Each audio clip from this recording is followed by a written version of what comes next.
Bitcoin versus the US dollar on the 5-day Gaussian channel. That's what we're going to focus on today. Then we'll zoom out, look at the weekly picture with some indicators and, levels to be watching for next. So if you like the video, give us a thumbs up, follow us on Telegram, Patreon, and Twitter for more content than what you see here on YouTube. Also, just fun fact, since it's Friday, found out that I just passed my CMT exams. So now I am a level 1 chartered market technician. Hooray for me. So let's get going. 5-day Gaussian channel. What does that matter? Well, historically, it's been a good time to accumulate anytime you're under, but let's look at this current move based on, and compare it to the last move that happened back in the 2018 end of bear market there. Noting that the bottom of this channel, right, let's see what that number is right now, 20,777, that bottom line. Is that significant at all? Well, historically it has been.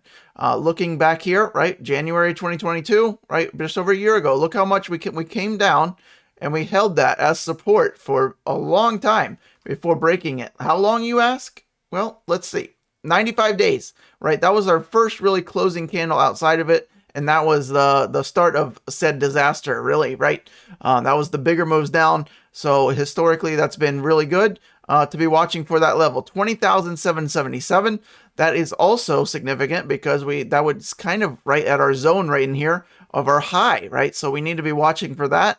Maybe a double safety net, right? Fingers crossed for the bulls. We will see how that translates. Now let's go back to 2018 and see what we did on our initial kind of a drop out of here after holding support for, again, a long time. How long, you ask? Well, let's go take a look.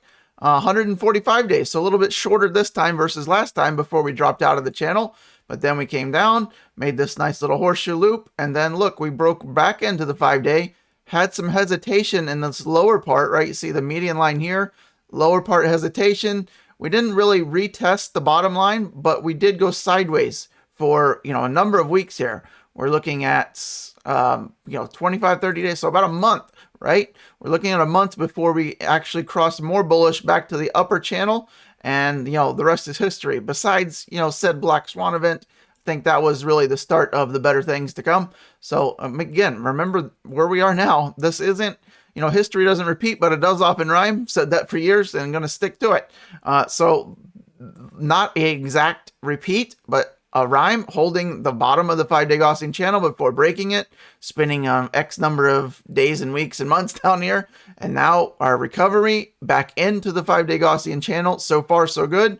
Maybe we're spending another, 5, 10, 15 days and rhyming with, the past move, right? We have to give credit where credit is due, in the 5-day Gaussian channel. Tends to be just another tool to sharpen your toolkit a little bit better than maybe the next guy. So 5-day Gaussian channel looks historically like it wants to hold this bottom. We will see, right? If we're closing under 20,770, then maybe some bigger trouble ahead, right? Because we didn't do that last time. Historically, it likes to hold the bottom of this channel. So if we break back out of it, this could actually turn into one of the biggest fake outs in, bear market history, where, it gets the bulls excited again and then, rinse it back down. But, no need to try to panic and front run that. Let's watch the data as it rolls in. I like our chances of kind of holding this 20,000 to 21,000 level. We also have the bottom of that channel as well. So that is looking good so far. On the weekly, right? Let's turn this off. Let's turn our EMA ribbon on and see where we are. So here's that level, 20 to 21K. Look at all the moving averages. You have your 8, your 21-week EMA, your 14 EMA, right? There's more safety nets, right?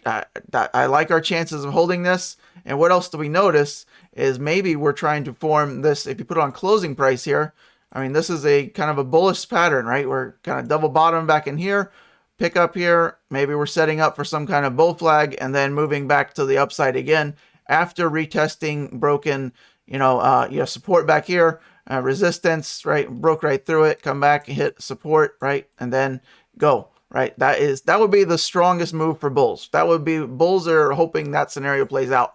Does that mean it's going to? Of course not. Nobody knows what's going to happen, but have your EMAs, right? That's what you want to be looking at. That EMA 8 is right under 21K, same price as this high. and to the upside, really, to like kill the bears off, right? Let's shotgun them to the face. You got to flip your 200-day EMA or 200-week EMA, even bigger, right? 200-week EMA, 25K. You got to flip above that and hold it as support. And then I think we can start to eliminate the possibilities of the bear market prolonging any longer. So there's our level. Until then, we're still basically just in this bearish zone. Now, we're more bullish than we were, a handful of weeks ago here. But, still, you got to use a little bit of caution here because we have not flipped above the 200-week. You got to get above your 200-week to really make a case for the bulls in the bigger way, right? This is certainly a bigger case for the bulls. These 3 weeks here, great news so far, but we have to hold this on a retest. And if we do, great things are coming. So, few weeks, I think we'll have our answer. Until then, we just have speculation and people guessing. So looking at the stochastics, we got a cross down, but not significant yet. You want to wait for a cross. By definition, per the inventor of this, right, you have to wait for a cross under 80 from both lines. So you can just take the red because that's the average of the blue. So wait till the red crosses down. Obviously, the blue would have crossed down well before it. But until that happens, right, you can make these like little fake out moves and you can stay up here for, longer than you might think. So looking at that, like look at this cranked out version, or you can get these little fake outs down and then immediate recovery. So watch for that as well. But we are, just letting off the throttle just ever so slightly. No big cause for concern yet. What you want to be watching here is the weekly Fisher transform. We've broken a downtrend for the past couple years, right? January 2021, fast forward several years later, is when we started to break it. We did break it, right? We broke the downtrend by definition. You took out this peak. You're making, higher lows for the first time. You took out this peak. You took out this peak, right? We've taken out 3 highs and we're putting in 3 higher lows so far. So great to reverse a 2-year downtrend. And now let's keep it going. So even if we cross down here, we just want to, kind of maybe bounce off of this guy or this guy, put in another higher low.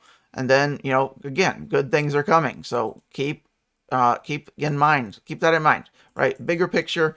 I try to give you stuff on this channel that, other channels aren't showing you. So Fisher Transform, Gaussian channel, I would think those are, not on the regular Bit Boys of Crypto channel. So hopefully this is helping you learn something. If it helps one person out, it's worth it. So let's get to quote of the day.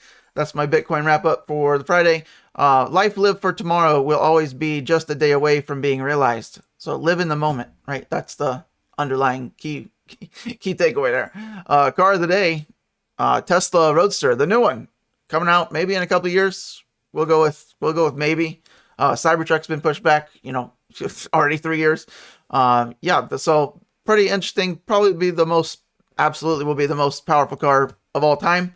Can't wait to see that come out. SpaceX version, you can get rocket thrusters in it. Not a joke. That guy, that's the engineer, the lead designer for Tesla. If you didn't know, that's not a rando. That's Franz. I'm not even going to attempt to pronounce his last name. It's von Holzheisen. All right. In the rambling, Tesla Roadster, next car, fingers crossed. Probably be like 300K though.